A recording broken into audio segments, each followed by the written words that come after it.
Yo, yo, yo. What's up mga kahay?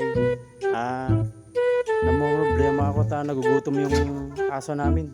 Kaya ito nagpakatay ako ng pagkain ng mga aso namin. Ano? Pakatay ako ng native pagkain ng aso namin.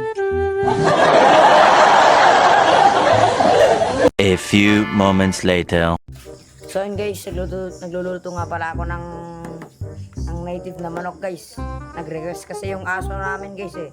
Ang video ng manok na, ang video ng aso namin eh. Gusto pa yung native na manok oh.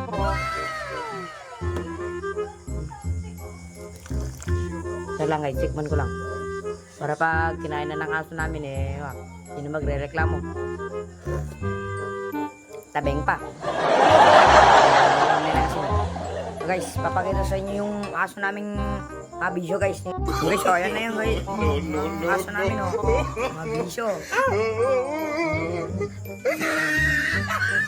Yung na-request mo ano.